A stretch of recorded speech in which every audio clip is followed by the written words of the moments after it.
Hi guys, I wanted to talk about Neptune in the third house.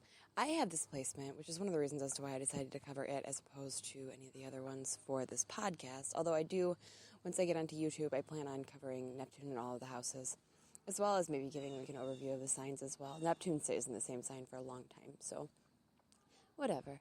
Neptune the third is known for one of the most colorful Neptune placements, so I figured I would give that a shot, and then once I get my YouTube channel set up, I can head over there and start talking about all the other placements as well. Neptune in the third house. All right, so first let's discuss the third house of the zodiac and what that covers. That area of life, which is ruled by Mercury, it's ruled by the planet that deals with your mind and the way that you learn things and like interact with how you intake stimuli in your environment. With Neptune in the third, you are dealing with a planet that is very, very foggy, deals with spiritualism, martyrdom. As the ruler of Pisces, you can essentially see, this is how I like to explain rulerships, you can see Neptune as the father of Pisces.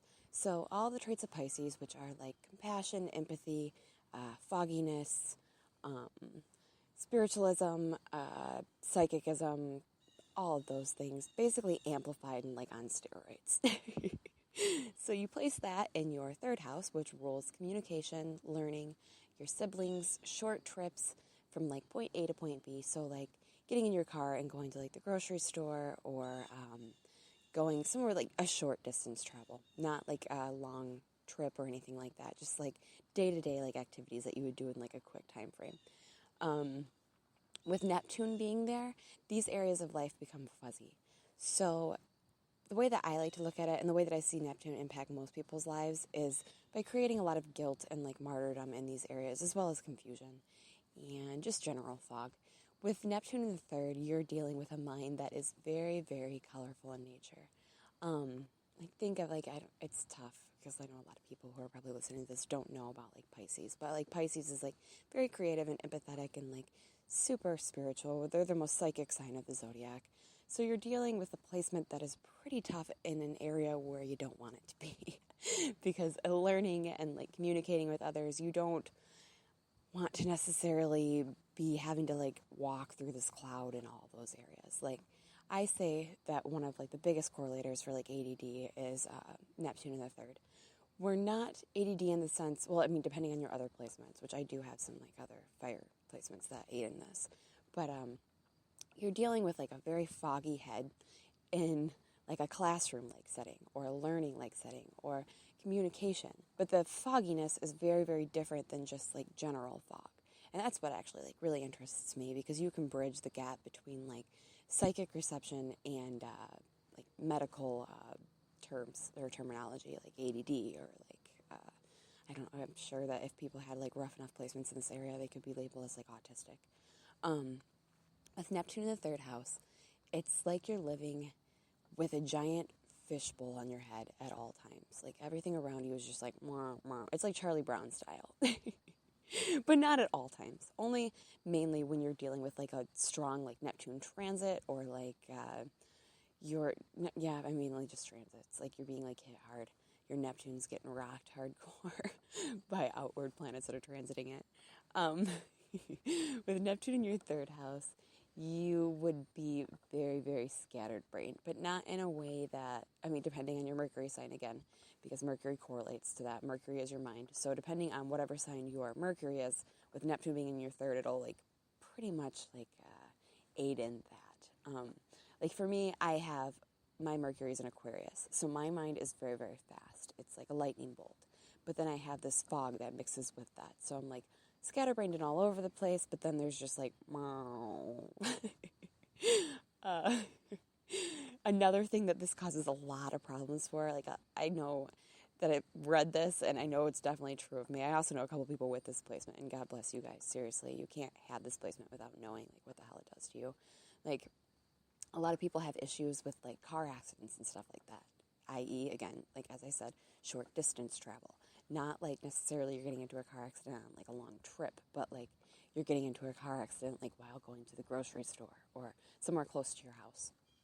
That phrase that they use, that, or not the phrase, but the statistic that everybody, or not everybody, but people are more than likely to get into a car accident like a mile from their house. Like, this is totally like a Neptune in the third placement explainer, big time. For me, it was always like the car accidents that I got into, it was just because I was like zoning out or like drifting off into outer space, as I like to call it. Neptune and the third housers are known very, very largely for having precog abilities as well as like clairvoyant abilities. We're very, very empathetic, so when talking to people, we'll kind of just like float off and be like, wait, what did you just say?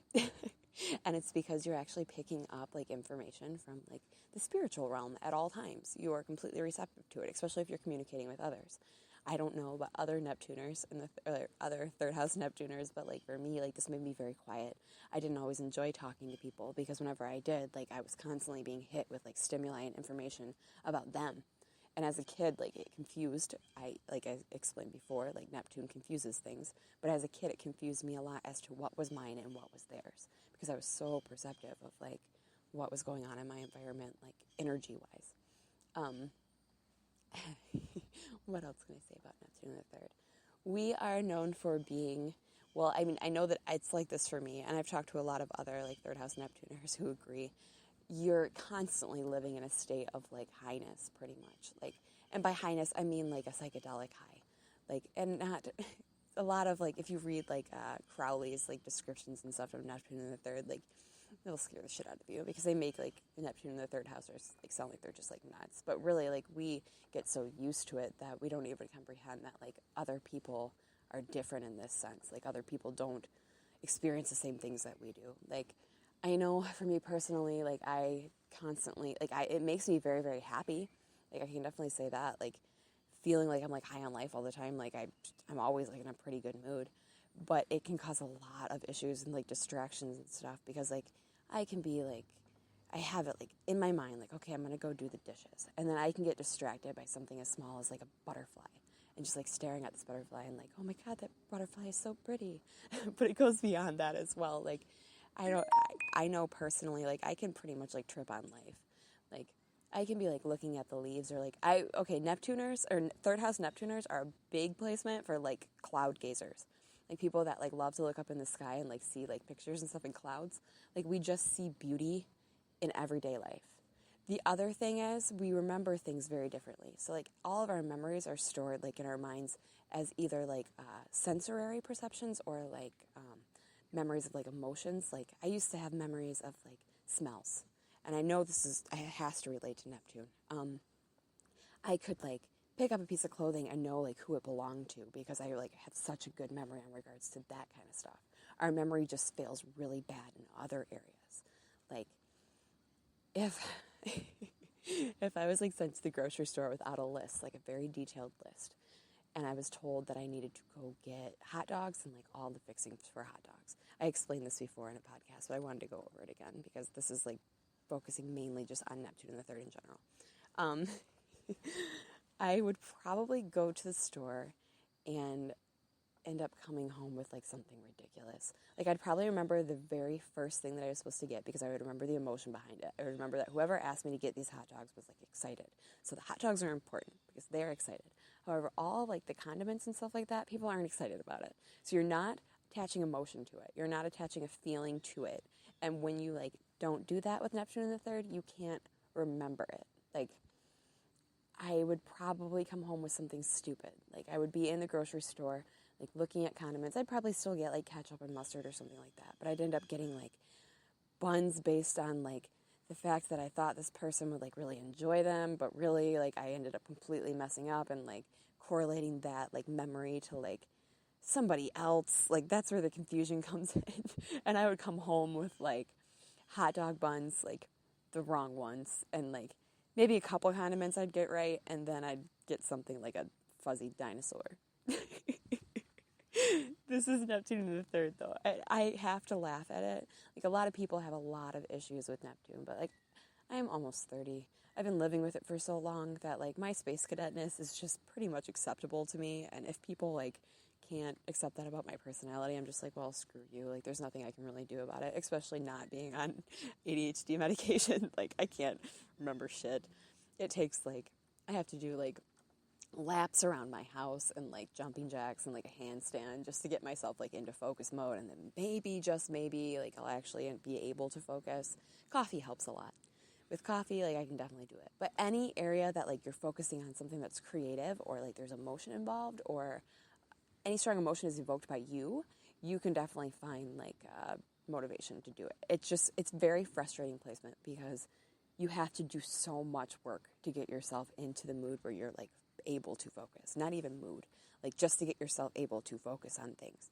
Like a lot of the descriptions that I've read on Neptune, which all like ring completely true for me, is that this is the person that like you can tell them to be at a restaurant at like 5 p.m. and they'll show up at like 7 p.m. because they like decided to take like a winding back road to get there. Like we are like space cadet travelers. Like everything in life is just like so exciting and interesting and like grasps our attention all the time that it makes it so hard to focus on mundane tasks. Like so hard. If you have like other stronger placements, especially like Capricorn or like Virgo maybe, this would definitely aid in that for you. Like you might be able to like trump out Neptune. I have a lot of Capricorn placements and that helps because it gives me the work ethic. But at the same time, I mean, it doesn't give me the focus. Like Mars in your chart will definitely help too. I have a conjunction between those two planets. And the way that I explain it, a conjunction is you're basically mixing two energies together. It's like, think of like baking a cake. You're mixing like cake batter. It's all the ingredients. So with Neptune and Mars mixed together, you're mixing those two flavors together. Mars is ambition and anger and like drive and stuff like that. And Neptune is this cloudy fog spiritualism. So you mix those two together, and I'm basically like a revved up like rocket ship that just like right off into the sky. And once I'm in the sky, like you're screwed. But the revved up part like is pretty good for getting shit done. But that's the other interesting thing about Neptune in your chart, especially if you have Neptune in the third. You really should look into the different conjunctions and, not conjunctions, the different aspects to Neptune, where those aspects or those like planets sit as well. And you can get a better understanding of how like your brain operates. As my child likes to tell me all the time, like, Mommy, you have a foggy brain. Can you remember that? Can you remember, Mom? I'm like, yeah, if there's emotion attached to it, baby, I can remember it. Whoops, sorry about that. As you can see, I also have a million alarms on my phone. That's another big helpful thing for people who have Neptune in the third. Like, if you can't, like, remember shit, like, setting up a million alarms to remind you of things is very helpful. Just don't be like me and set up alarms without any description of what they are, because then you'll have like 75,000 ringing alarms going off all day and you'll have no idea why. But that's Neptune in the third. Big time. One of the things that I've realized too with podcasting a lot, and Neptune being in the third house, communication, anything like ruling like communication, so like your cell phones or computers. I also think I have a conjunction between Neptune and Uranus too. So Neptune like messes with all my electronics. Uranus rules electricity and technology and stuff like that. But I know that this reigns true pretty much for people in general as well. You'll have a hard time with those devices, regardless of the whole Uranus thing. Like, you'll have a hard time recording like podcasts like this and like uploading it and actually having it go through. You'll probably have to do it multiple times. The same thing with homework. Like, you might submit it on the wrong date, or have like an issue at the very last minute with like a file being messed up. Like, it's very, very frustrating, because not only do you have this like foggy brain that makes it hard for you to focus and actually get shit done, but then you also have like all these other like opposing factors working against you. And I say opposing, and normally that means that you're dealing with like an opposition, but it's not. I don't have any oppositions to Neptune. Like, my Neptune is pretty strong in my chart. I don't have any like bad aspects or anything like that to Neptune. It's just a pain in the butt, especially in the third house. So yeah, you're dealing with a mind that is very, very, very creative, very lucid, very easily deceived by other people. That's a big thing too. We third house Neptuners are very, very gullible, and I swear to God, like, people use this against me all the time. Like, people just like, they like pick it up and they're like, okay, we're gonna like confuse the shit out of you.